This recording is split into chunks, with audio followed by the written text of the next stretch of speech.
Logan Paul. When you hear that name, business isn't exactly the first thing that comes to mind, but it's seemingly all Logan's about. Not only does he seem to value business over his friends and colleagues, we also know after the CryptoZoo mess that his business practices are extremely shady and full of lies. So what's going on? Logan Paul hardly needs an introduction. Social media superstar turned WWE superstar. He's got a partnership deal with Prime, and he got his face caved in by Floyd Mayweather that one time he tried to cosplay as a boxer. Look at it.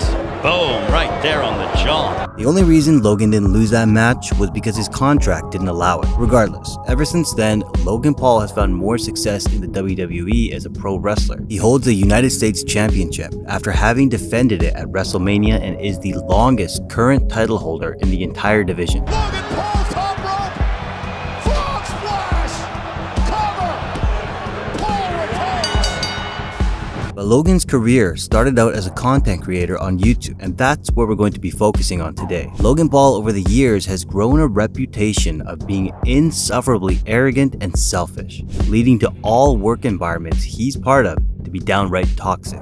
Which brings us nicely along to Impulsive.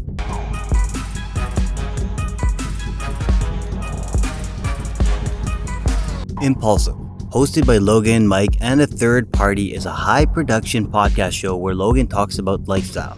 The third host of the show, however, has somewhat been a revolving door, as that spot has been filled by 3 different individuals, all of whom ended up leaving the show. But by far the most popular of these 3 was George Janko. Let's go. Let's go. George. Guys, I have like big shoes to fill now, huh? George wasn't anything like Logan and Mike. And by that, we mean he wasn't a total jerk. George was a devout Christian and wore his heart on his sleeve as an emotional person. He was meant to act as a foil to Logan and Mike's more frat boy vibes. The format was set up for George to be bullied and pushed around by Logan Paul.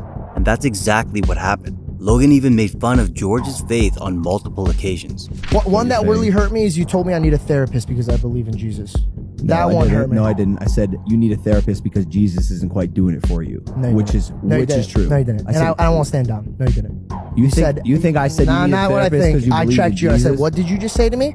And you said, what did I say? And you stumbled. And you're like, I don't know. What would I say? And then you fumbled. I'm not back. In addition to that, George would also find himself the butt of many jokes from the featured guests on the panel, with the infamous Bobby Lee episode being the most famous example. It's common knowledge that you don't interpret reality like reality happens, and you heard that incredibly wrong. You think I said you need a therapist because you believe in Jesus? What do I need a therapist for then? Jesus isn't doing it for you, and I believe what do I need a therapist for? I don't believe you're as emotionally mature as you could be.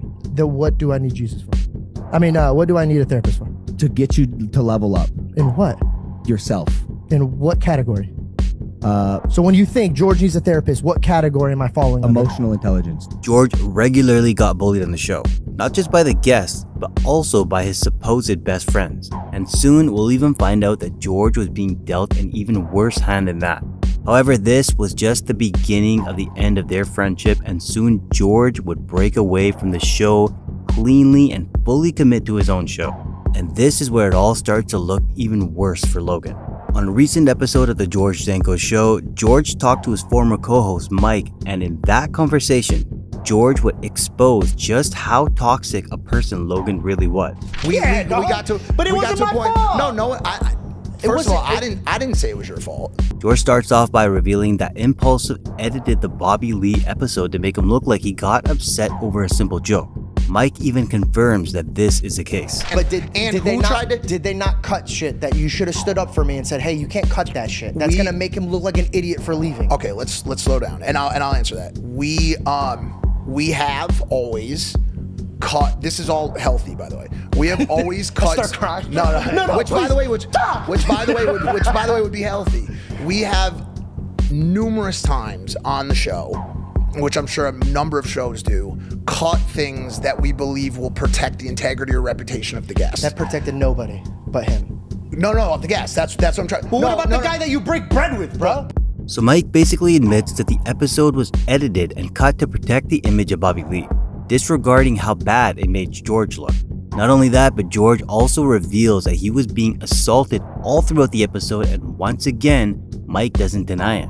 The way that Logan and you were kind of gassing him to keep doing. He started the episode putting his ball face. I let that one go. Then every 2 seconds, he kept grabbing my dick. I don't think... How would you feel if a man that has his back completely towards you, that only turns around to grab your dick, right, talk to your face, and you can't smack or beat the living brakes off of this guy? Because Logan makes me apologize to this man, or I don't have a job on Impulsive anymore.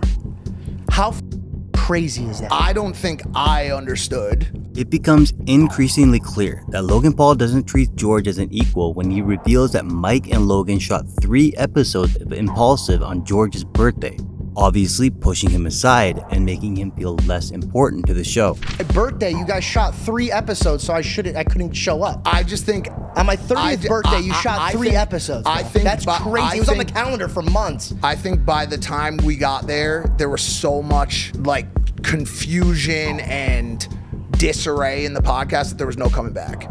If Logan was already looking bad, he was about to look way worse, with George claiming that he was not only getting underpaid during a stressful time in his life, but he also wasn't paid at all for the entire first 1.5 years of the time he was on the podcast. Logan came after me for my religion. The show hit rock bottom and we weren't getting paid. I was getting paid $5,000 a month, and that's covering just Reed. I have a mortgage, I have my sister that works for me, I have Belle, I'm trying to get married, I had all these things. So I had to start my own show because we're not making money on the show and I'm getting pushed out of it. George goes on to reveal that those financial troubles are the reason he started his own show to begin with. Logan Paul, however, being the self-centered jerk that he is, still tried to control what George did on his own show. I got my show going, and then not only was I controlled and pushed around on Impulsive, but then Logan's making calls and directing my show. And I'm saying, hey man, you can't tell me what to do on my own show. That's not okay. What's that about? He told me that I couldn't take Celsius. And then I said, hey man. He didn't tell you that you couldn't take Celsius. No, he didn't tell you that you couldn't take Celsius. He says, if I take Celsius, I'm not a part of Impulsive. Then he told you that if you take Celsius, that you cannot continue to be on Impulsive, which is the core driver for Prime, as you're going to continue to funnel viewership from the Impulsive show back to your show, which promotes a competitive product. Yeah. He also told you that if you wait 6 months after the deal's done, you're more than welcome to rejoin the show if you need to make money. The logic that Mike is trying to use to justify Logan's bad behavior is pretty ridiculous, basically implying that George putting up a far inferior brand than Prime on his far smaller show would be enough to harm Prime's marketability in any significant way. This is somehow supposed to be enough reason to kick George off of the show.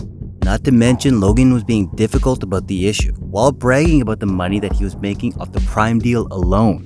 This is a guy who's sending us screenshots of $11 million a week that he's making, okay? And on top of that, we never got any money from Prime, and we own that show. So technically, we should have gotten a percentage of that. I never asked for it like the way you did. I stayed the out of it. I didn't care, because I'm grateful for what I'm making. I'm gonna go start my own business. But as you've noticed, asking Logan to care about his own friends is a bit too much to ask. George goes on to highlight just how terrible Logan Paul was to him, with Logan allegedly saying things to him that no friend ever would. And I get that call, and I tell him, I go, Logan, I get it, bro. And I fully told him, I go, listen, man, like, I will take half the deal that Celsius gives me. Half. If you want to put it on the table for my show, a quarter, work with me. He says, I won't pay you a dime. You're here because of me. Even Mike himself, who's been running defense for Logan Paul throughout the discussion, admitted that the work environment is actually toxic and bad. I already see, that's the thing, I already see it for what it is, so I don't have the same type of reaction to things happening. I don't sit there and think to myself like I'm sitting in some perfect world scenario. This is showbiz, bro. Yeah. It's a You're right. I'm too emotional. I'm very emotional. Despite Mike's best efforts, the conversation would be successful in exposing Logan Paul for the person that he really is. So when this video was released, Logan saw how much negative attention he was getting. So he proceeded to immediately make a response video to try to counter it. I had to start my own show because we're not making money on the show and I'm getting pushed out. You made money on the show. I can show you my books. I was spending 10 G's a month being on the show. All right, let's talk about this. Obviously, I wasn't on the podcast to represent myself, so I'd like to clarify a few things that were said. As well as having his own credit card, all expenses related to the show were paid for, including all travel and lodging. Obviously, George's total reimbursement came out to $20,000, 317 cents. I'd love to see any books that show otherwise. Spending $120,000 a year to be on a show is a... Right from the beginning of the response, it was already clear that Logan wanted to spin the narrative. He deliberately cut out the context of George speaking about a specific frame of time to make him look worse.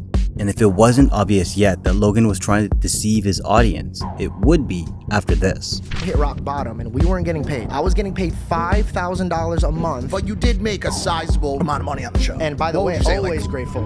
I was always grateful. Like that? Yeah, I don't like to talk about money. I know he doesn't want to talk money. I know he believes it out, but George made $317,000 in the 15 months that he got paid for on Impulsive. The work requirements consisted of about 3 days a month, 3 hours each day, traveling the world, networking, and meeting some of the coolest people ever. It comes out to about $2,300 per hour, and he also had 10% equity of the... Logan once again takes George out of context, speaking about the 15 months he got paid for instead of the specific time frame that George was talking about. On top of all that, Logan even accidentally confirms that George wasn't paid for his first 15 months on the show, which is baffling. And to put the final icing on the self-absorbed narcissistic cake, Logan downplays the amount of work he does compared to how George was being paid to make it seem like he was practically giving the money away. Work requirements consisted of about 3 days a month, 3 hours each day, traveling the world, networking, and meeting some of the coolest people ever. It comes out to about $2,300 per hour, and he also had 10% equity of the... The entire response from Logan Paul is a self-report of his own scummy behavior. He's supposed to be friends with George, and as one comment under his own video points out, just go on his show and talk to him face to face like a normal human being. Even more confirmation of Logan's bad attitude came from Mark Donner, another one of Logan's former friends turned victims. In his video reacting to both the conversation between George and Mike and the Logan Paul response, he points out all the terrible patterns in Logan's behavior. He apologized to this man, or I don't have a job on Impulsive anymore. Sounds about right. Something he would say. There's screenshots of $11 million a week that he's making, okay? And on top of that... So with that sucks. I mean, I used to make $1,000 a month working for Logan. He paid for my rent. Granted, I slept on an air mattress in a closet. Super grateful for it. It's all part of my journey. I wouldn't be where I am today without all that. Had to pay my dues. I remember him telling me one day in the gym, he showed me a screenshot of his Shopify, and he made like $1 million a day for 3 days straight. Super happy for him, but I get what George is saying when George is claiming to not be getting paid. He's making $5,000 a month, and his boss is showing him that he's making $11 million a week in sales. Granted, that's just the sales. He doesn't get all that money. It's like there's levels to this shit. Logan shouldn't be showing him how much money he's making when George is making significantly less. Like, how's that gonna make you feel if your boss is showing you that he made $60 million in a month? You're here because of me. And then I said, well, what do you want me to do for my bills, bro? I got no money. And he says, go have your rich dad pay for it. Sounds like something he would say, to be honest with you. It's such a weird thing. It's like, I don't know how to... Logan said that to me before, like, I'm the reason you're here. Definitely puts himself above everyone. These problems aren't exactly brand new either. Logan has been moving very shady for the past couple of years at this point. The prime example of this, no pun intended, is his infamous CryptoZoo Scandal. It's been a while now since CoffeeZilla exposed Logan of grifting people and attempting to move on to something else with the CryptoZoo project. Logan finally admitting this secret project isn't CryptoZoo at all. It's something else entirely. I'll tell you about this project when we get closer to launch. This project of mine is going to be... Is that the thing with the egg? Like the zoo? No. Okay, this one's This one's going to be, yeah. This will be crazy I've ever done. Oh man, can you imagine if you're one of these investors and Logan Paul's going pitching this new secret project and you're thinking it's CryptoZoo and someone's like, oh, is it that thing with the eggs? And he's like, no, definitely not. Not only did Logan scam innocent people out of the CryptoZoo fiasco, he also scammed the people he worked with, as CoffeeZilla revealed that Logan didn't pay any of the developers who were working on the game. A move that's starting to look more and more on theme for Logan Paul. And this developer saying he's owed $1 million on this project. Now, I didn't want to just take one person's word for it, so I later confirmed with another developer who worked for something called the Blockchain Center that he also hadn't been paid. We've been paid nothing. I would have loved to have Zoo, but I don't have any. So that's multiple sources working on the CryptoZoo team project who were not paid.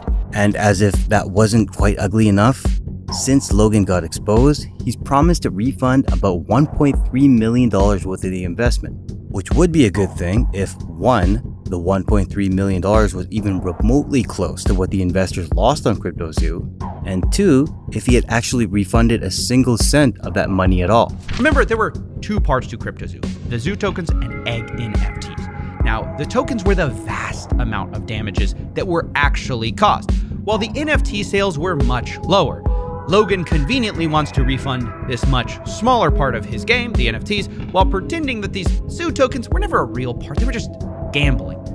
Now this was sort of less bad when the game was still gonna come out because, you know, it made some sense, maybe you'd still have these tokens, but now it makes no sense at all. From Logan's statement, this buyback is a way for me to make whole those who intended to play CryptoZoo. The buyback is not intended to compensate those who gambled on the crypto market and lost. At this point, no one can deny that Logan Paul has gotten chance after chance to redeem himself and absolutely done the opposite.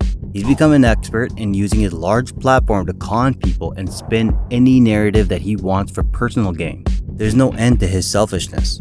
He'll literally exploit his own closest friends and scam his own audience to get what he wants. Everybody knew Logan Paul was a jerk, but what they didn't know was that he was a very, very greedy one.